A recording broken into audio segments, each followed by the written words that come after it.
and welcome to XLB's Excel for Beginners. போன வீடியோல இந்த sum function என்ன, count function என்ன அப்படின்னு காமிச்சேன். ஆவரேஜ் ஒரு ஃபங்க்ஷன் இருக்கு, அது மாதிரி சின்ன சின்னதா நிறைய ஃபங்க்ஷன்ஸ். ரெண்டு மூணு பேர் எனக்கு இன்பாக்ஸ்ல கேட்டாங்க, சார் இந்த sum function count functionனால எனக்கு என்ன சார் யூஸ் அப்படின்னு. ஆக்சுவலா பாத்தீங்கன்னா இப்ப எக்ஸல் அட்வான்ஸ் ஃபீச்சர்ஸ் எல்லாம் வந்ததுனால நீங்க டைரக்டா டிராக் அண்ட் ட்ராப்லயே ரிப்போர்ட்ஸ் ரெடி பண்ணலாம். இருந்தாலும் சில ஃபங்க்ஷன்ஸ் நீங்க மேனுவலா பில்ட் பண்ணும்போது இந்த ஃபங்க்ஷன்ஸோட யூஸ் தெரியணும். மோர் ஓவர் இந்த சின்ன சின்ன ஃபங்க்ஷன்ஸ் நீங்க கத்துக்கிறதுனால எக்ஸல் வந்து ஃபங்க்ஷன்ஸ் ஃபார்முலாஸ் எப்படி டிசைன் பண்ணிருக்காங்க அப்படின்னு தெரியும்.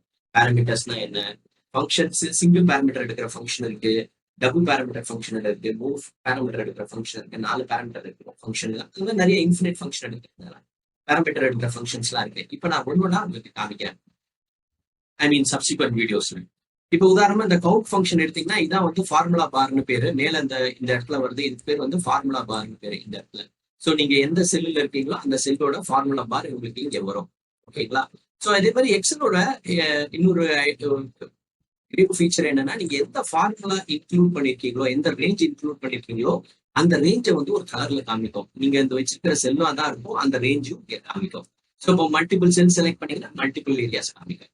ஓகேங்களா? சோ இதுதான் வந்து எக்ஸலோட சின்ன சின்ன யூசருக்கு வந்து ஹெல்ப் பண்ற மெத்தட். நீங்க எந்த இது செலக்ட் பண்ணிருக்கீங்க, எது பண்ணிருக்கீங்க அப்படின்னு பாத்துக்கீங்களா.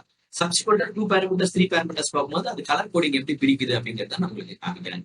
இப்போ இது வந்து பாத்தீங்கன்னா கவுண்ட் ஆஃப் பிராக்கெட் குள்ள உங்களுக்கு கொடுத்தீங்கன்னா, நேற்றுக்கு நான் சொன்ன மாதிரி இது வந்து பை டிஃபால்ட் மேண்டேட்டரி ஒரு ஆர்குமெண்ட் கொடுக்கணும், ஒரு பேராமீட்டர் கொடுக்கணும். இந்த வேல்யூ ஒன்று கொடுக்கறது ஆர்குமெண்ட்.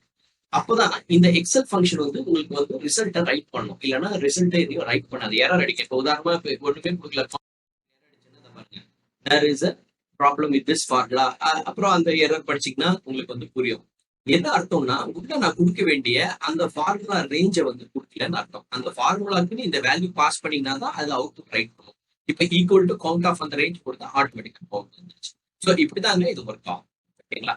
ஸோ உங்களுக்கு நான் ஃபர்ஸ்ட் கொஞ்ச நேரத்துக்கு முன்னாடி சொன்ன மாதிரி பேராமீட்டர்ஸ் இல்லாத ஃபங்க்ஷன்ஸ்லாம் எக்ஸல்ல இருக்கு. உதாரணமா பாத்தீங்கன்னா ஈக்குவல் டு டுடே அப்படின்னு போட்டீங்கன்னா ஓப்பன் பிராக்கெட்ஸ், இதுக்கு நீங்க உள்ளுக்குள்ள எந்த வேல்யூமே கொடுக்க வேண்டாம், என்டர் கொடுத்தீங்கன்னா இமிடியேட் வரும்.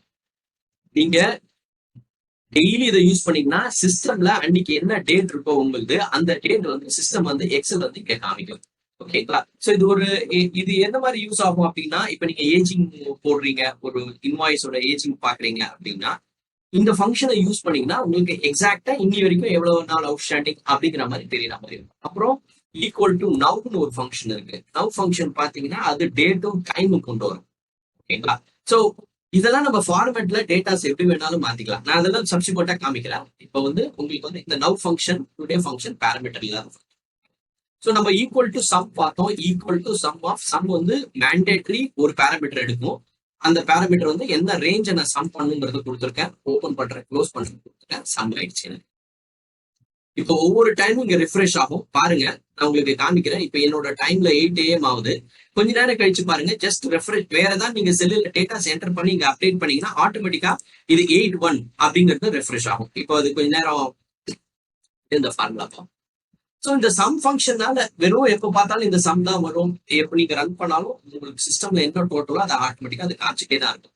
ஓகே, ஏதாவது ஒரு கண்டிஷன்ஸ் பேஸ் பண்ணி இந்த சம் இன்க்ரீஸ் பண்ண முடியுமா அப்படின்னா, இப்ப பாருங்க ஆக்சுவலா வந்து இங்க 81 ஆயிடுச்சு என்னோடது. இங்க ரெஃப்ரெஷ் பண்ணி ஏதோ ஒரு வேல்யூ F2 போட்டு இந்த ஃபார்முலா எடிட் பண்ணி என்டர் அடிக்கிறேன். 12 கொடுக்குறேன். ஆட்டோமேட்டிக்கா பாருங்க இங்க 12 கொடுத்தோம்னா ஆட்டோமேட்டிக்கா இங்க வந்து இன்க்ரீஸ் ஆயிடுச்சு. சோ இதுதான் வந்து ரேண்டமா அந்த நவ் ஃபங்க்ஷன் வந்து இன்க்ரீஸ் ஆகும்.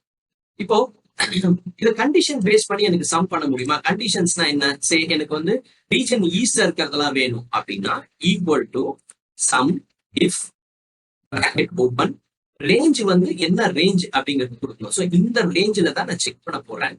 ஆமா, என்ன கிரைடீரியா? ஈஸ்டா இருக்கணும், இந்த வித்தின் கோர்ஸ்குள்ள கொடுக்கணும் கேரக்டர். சோ அது இருந்துச்சுன்னா எனக்கு வந்து சம் வந்து இங்க காமிக்கணும். சோ பிராக்கெட்ஸ் க்ளோஸ் பண்ணா ஆட்டோமேட்டிக்கா பாருங்க ஈஸ்டோட சம் வரும். நீங்க உதாரணமா ஈஸ்டோட சம் பார்க்கணும் அப்படின்னா இந்த காலம் இப்போ வந்து ஈஸியஸ்ட் வே செக் பண்றதுக்கு இப்போ கிளஸ்டர் இங்க வச்சுக்கோங்க. அடுத்த ஈஸ்ட் எங்க கண்ட்ரோல் ஹோல்ட் பண்ணி அதை செலக்ட் பண்ணுங்க. இங்க பாருங்க கீழே சம் பாருங்க, உங்களுக்கு வந்து 6257 வரும். சோ இந்த மாதிரி சம் இஃப் யூஸ் பண்ணி நீங்க கண்டிஷனல் ஸ்டேட்மெண்ட்ஸ் யூஸ் பண்ணுங்க.